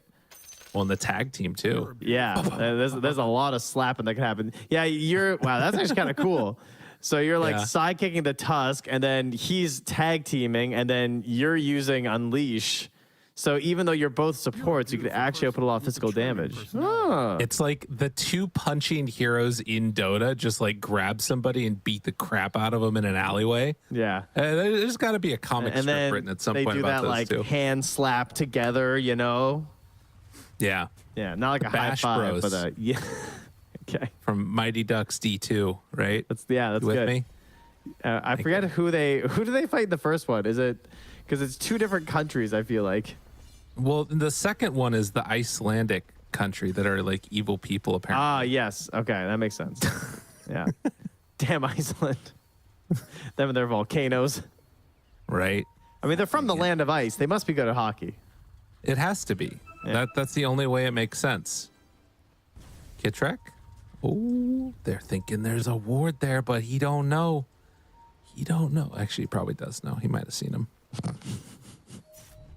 LeBron, in the meantime, doing a sneaky little play, going on over and blocking out the hard camp. So he gets down 2 sentry wards onto both of those camps there to try and shut down the stacking that they're going to see from Seb. Yeah, you know that's coming with a Coddle in a lane with a Tide. Ooh, Seb starting with the Blightstone too. Devastating. Interesting.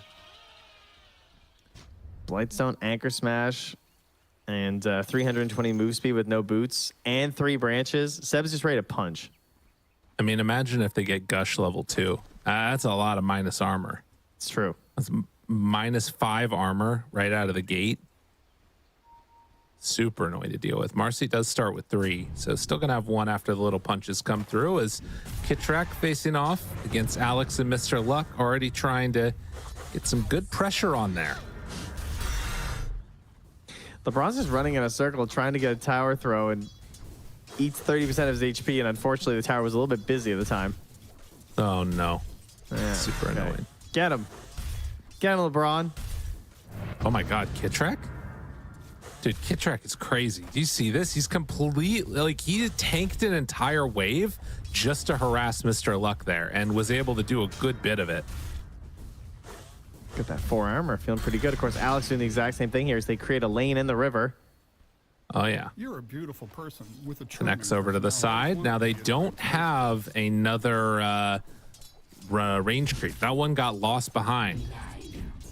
But still, Kitrak with the slight damage advantage is denying everything in Alex's face. That is annoying. But is going to double up the wave there, as meanwhile Mr. Luck is going to go for the spin to take down all of those creeps right there as well. Okay. Mid lane, looking pretty even for now. Of course, the levels start to stack up on the Timbersaw. That's where things get a little bit concerning. He can definitely go greedy on the Whirling Death, too. I don't think you have to go early second point in the reactive. Yeah, no, he takes immediate second point Whirling Death because he wants to punish BZM a little bit here. He was forced into a shield crash defensively while getting these last hits. Keeping that pressure on. That's what you want to see. And it's going to pull the whole creep wave over towards that water rune that he'll pick up as well. So yeah, laning stage already feeling a little bit better for Ancient Tribe. You see mid, he's having like an okay time against the Pangolier. Up on the top side, there's some shenanigans where Jug's coming out on top, but it's not by a huge margin. But the down bottom, where actually OG have been able to put some kind of good pressure onto WEU here. He just can't really get in there, of course. And if he ever gets hit by the anchor smash, it is quite a bit of a reduction there. 30% even at level 1. Well, for a Morphling, it's a bit painful, but at the 3-minute mark here, LeBron going to try and battle it out for this Lotus. Can get the dispose if he wants, but who's going to click faster? It's going to be LeBron. That was unreal. Easy peasy. Okay, big help. Seb not quite finding the time for the stacks yet either. Doesn't have the Illuminate, so he can't do the super long range ones either. Right. And Mr. Luck did have the Arcane Boots queued up, but instead is going to be going right into the Vanguard. So gets the Ring of Health, gets some pressure on there, saving his point still, is going to have to take it now and surge back the other direction. Radiant's Do you think he finished his Vanguard? I think it could be Does he need okay. to? If he's going to have to play catch up, it's always nice, but it seems like he's not wanting to contest the lane anymore. Yeah. So he's just going to get whatever he can and then eventually start to try catch up in the jungle. That's where Vanguard gets you, Valia. That's true. Uh-oh. Bit Mr. of Luck a problem here, yeah. does not really have the mana that he needs at this point, and they are going to be right on top of him. Has the surge finally, and Alex does have Snowball to get away, at least for the moment. Hit track, another stun in a second, eats the Lotus, and Alex now going to take more damage. Yuragi not going to chase him all the way under. Down The bottom. tower armor. Canceling it out. Dire's Yeah. That could have been good. Oh no, DM! The Ring of Health taken out by LeBron. Oh, that's a big. That's a huge play to go for. I mean, I don't think they have that much pressure on DM anyway right now, to be fair, but at least now there's a chance. Like, and maybe it stops him from diving his tower quite as hard. Right. Yeah, I mean, it feels like at the very least, that doesn't look like it's going to make a huge difference in terms of like, oh, well, maybe though, actually, if they make this rotation, Alex shows up, DM, no Ring of Health, does have a lot of stick charges though. The punches are there looking for the body blocks. DM getting brought lower and lower. Jumping forward, the blood grenade. This would be huge if they could get it. Waveform through everything on to DM, wanting to get this kill desperately. Oh, Alex goes for it. The snowball, it's not enough. Oh, God, that hurt. Baited by the Ring of Health kill. Am I wrong that if you add people in the middle of the snowball, it adds damage? Oh, it does. Oh, man, if he just scooped them up at the end of that snowball, I feel like he does. Oh, yeah. No, it might have been enough. It was very close. On the first snowball, obviously, not the one under the tower. I did not mean that one, gotcha. just to be clear. On the initial one. Understandable. Yeah. But anyway. Yeah, a little bit painful. I mean, better to die, I guess, at that point. But, and that was our first kill of the game, but it was shared. Right. Oh.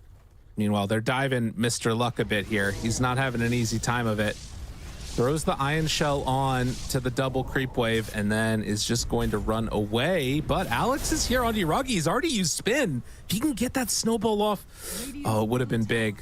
But they don't have enough to get it. And I guess Darkseer actually took another point into Surge, so he won't have access to Vacuum for a while.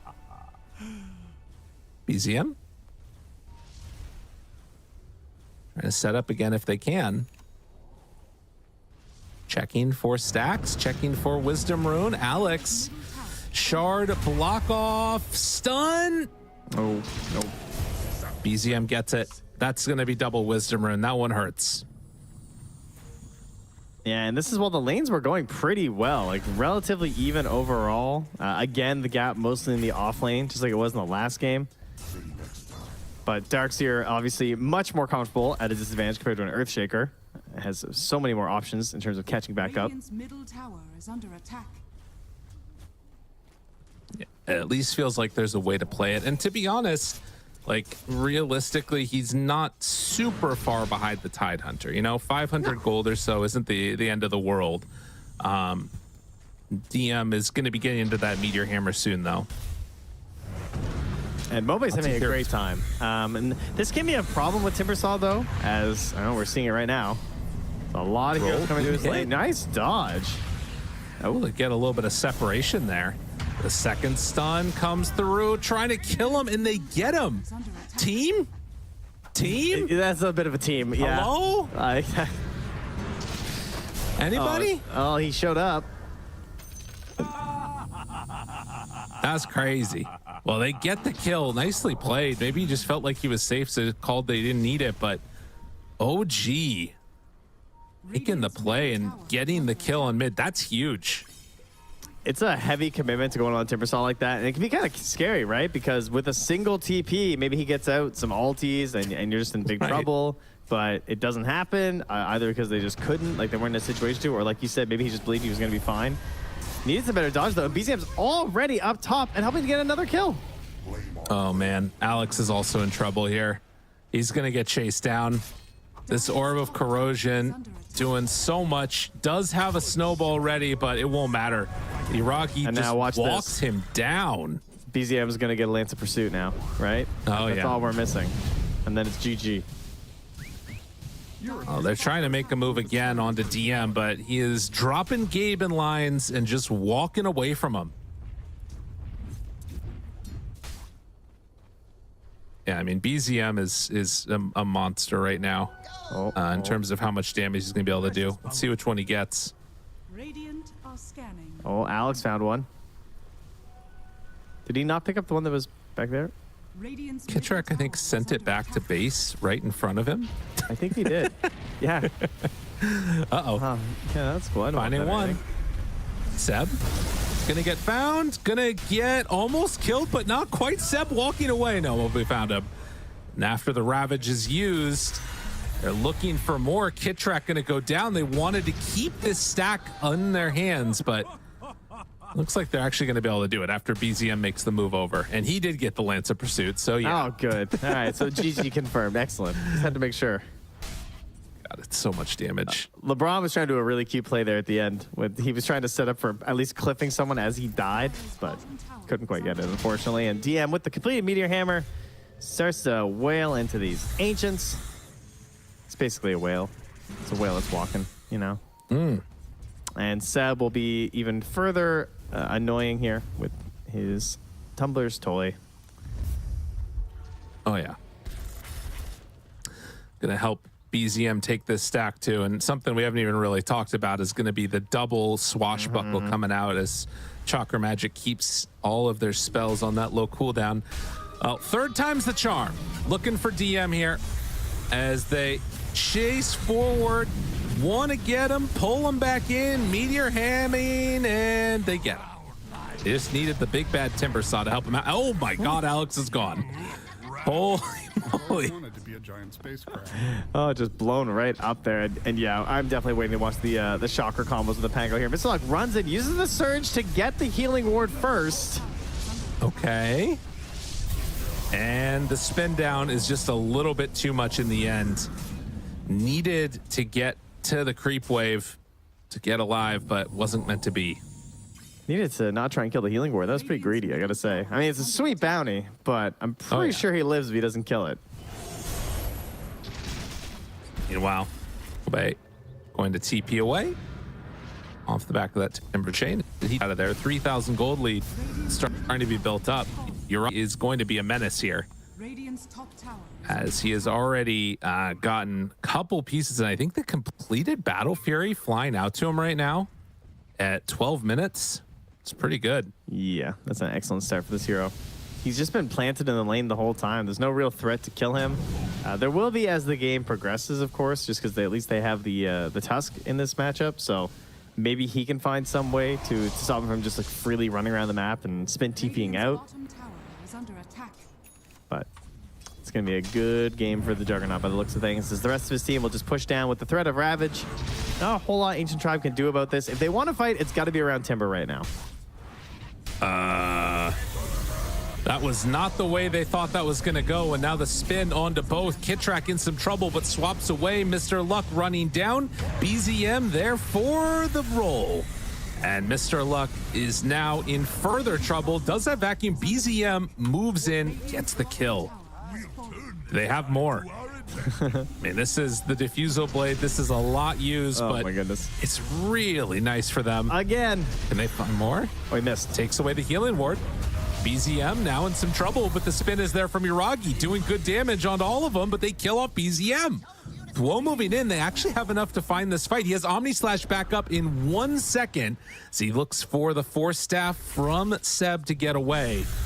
If they chase too far, they can go for the turn play, but not doing it yet. Iragi, healing ward still going. Hunting. And it looks like Alex is going to get away to the low ground.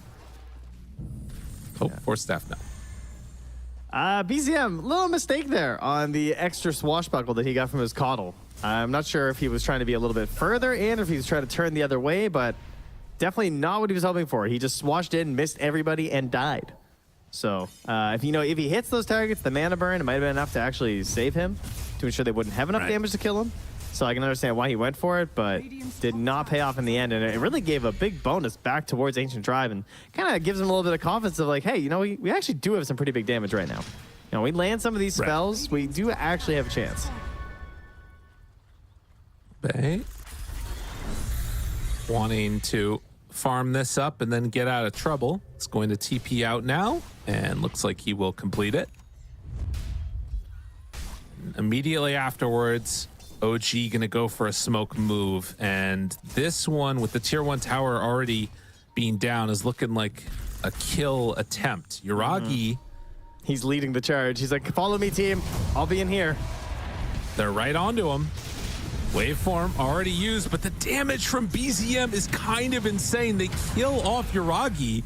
That is the start they're looking for. Mr. Luck drops down the wall, hits onto 2. They kill off the Marcy, so both supports gone. Smobe is going to get stunned up, caught, Meteor Hammer, pushed, and dead. The rest of the team bailed. I mean, it was a solid idea from OG in terms of like baiting it out because they thought that he'd be able to get off the Omni Slash, but it was utilizing that idea that we discussed about the sidekick, the unleash, and the walrus punch there, everything with the tag team. Did manage to get them the kill, and they're going to try and double up on it by getting some drums too on LeBron. So some cool ideas here.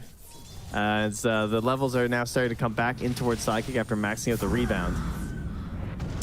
He also does have a level 10 talent for Tusk, which is the tag team damage. Nice one. I feel like you take that.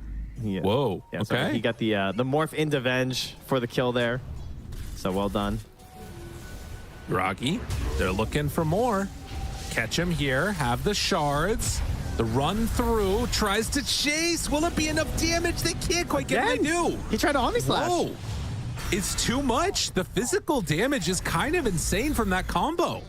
BZM slowed. Mr. Luck throws the Ion Shell forward, surges in. Alex, who gets in range for the snowball. BZM trying to escape. He does it back up in a second. The roll is almost back up. He can get it off now, but they pull him back in, and BZM able to get the roll off. Will it keep him alive, though? In the meantime, they're still killing Kitrak.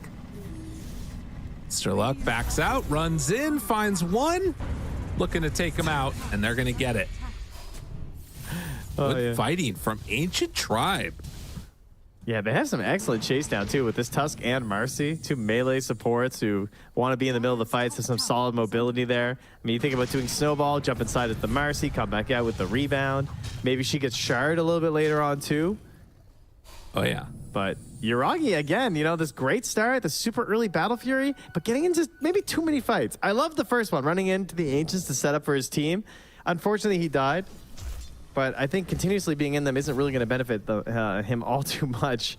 And again, just missing this narrow chance for the Omni Slash.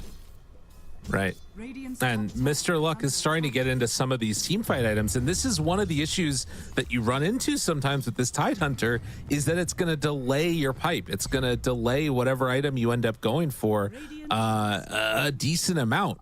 And it does give you like the tower early, but this window right here that they're in is a little bit spooky. They do have the full mech completed and almost getting the Crimson Guard done. But OG finally are starting to feel a little bit stronger. Obey. They don't hit him with the swash, and he gets the Timber Chain away for a moment. Still in trouble. He's going to get brought down. Good wall onto 3, but there isn't going to be any follow-up. Yeah, it's okay if you miss your spells if you have Solar Bind, right? Just Right. You only got to hit half of them, and you can still do a ton of damage. under attack. Guess that's the solution here. True enough. And they're going to trade for bottom. It is now 3 points in the sidekick, so Radiant's a lot of bonus going the way of this Morphling with a tag team lurking nearby in case the rest of them try and show up. And OG are in their happy place because they're pushing a tower again with this Tide Hunter while holding Ravage. Definitely looking at a Roche, right? Go high ground, push, see who comes back. If they all respond, we just go to the Roche pit. They only have a minute and a half, though, until it swaps. are fortified. I mean, it's interesting. I wonder if they even are going to end up doing that. They go high ground, get people to respond. But like you said, with such little amount of time, yeah, it looks like they're kind of backing away and sort of spread out a bit. Oh, they'll Roche. If they're not careful, I mean, the rest of Ancient Tribe is coming over here. Yeah, they pinged Roche on Agent Drive as well. Like, hey, they probably want to set up Good a Roche lord. right now. DM, they find him. Ravage is there. Great stun, catching the Tusk right at the start. Mobe is going to get focused and brought down. Almost he's getting away. No, he's going to be killed. They can't have enough healing there to keep him alive. And LeBron, he turns, wants to battle. The fight getting all kinds of strange. Whoa, no more waveform. He's in trouble, has stick charges, but it won't matter. And OG take that fight down, is a good and BZM giving a little bit of a tip on his way out. Yeah, I mean, fantastic Ravage, right? It didn't Yeah. look like, it's not this giant Ravager catching 3 or 4 heroes or whatever, but he just recognized, like, hey, we have a chance to maybe just kill this Timber, because he's pushing up ahead of his team. He's waiting for him to catch up, but he's a little far ahead of them. So if we just dump everything on top of him, we can get a big win here. Dire's middle They forced out another glyph here on the refresh from the tier 3, but immediately just lay into these racks. Going for the melee.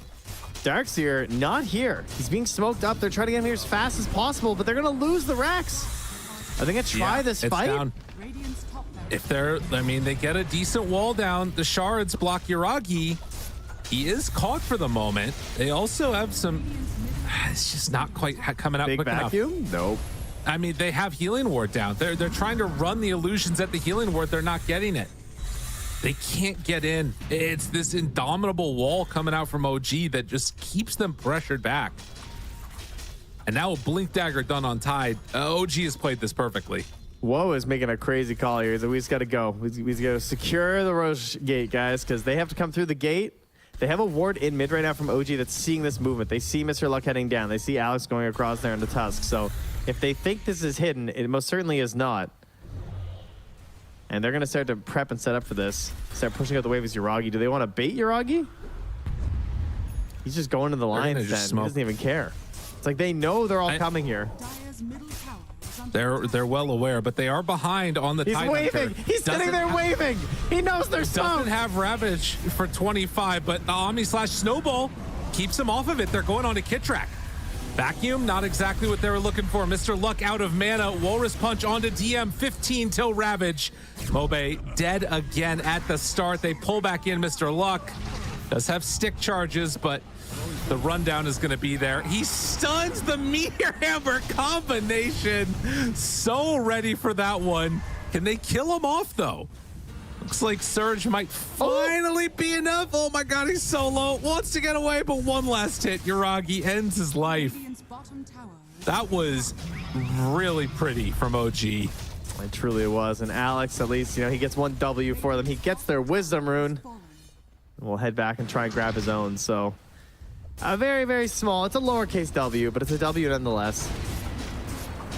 Oh, Man. that was so funny. Like, they knew exactly where they were moving. Yuragi goes to farm that camp, and he turns to where he knows the smoke is and just waves. That's savage. Like, that was absolutely ruthless that he did that. Radiant's bottom barracks That was pretty sick. Oh, the reads are on I point. mean, they're reading the moves that Ancient Tribe want to do and are perfectly ready for it. I mean, you've got Blink Tusk, but these fights, they're not easy, and they can't quite get in range. I mean, the other problem is that, like, they just need more time on Ancient Tribe, and OG are not giving it to them. They got ready with Blink Ravage. 4, 3, 2, 1. If they want to, they can just jump in and they get them all. I mean, it is too easy. Rolls through, kills off the Darkseer. The snowball's going to be there, but it's just setting up for more devastation. As BZM looks for a chase down, does have the swash, finds LeBron, going to catch him there, kill him off inside their base, not stopping. GM wants to do a little bit of Oh, shopping moly. there too. middle tower is under attack. Heads on over, but yeah, I mean, what a game. What a series here from OG. Looking a lot cleaner than they did yesterday.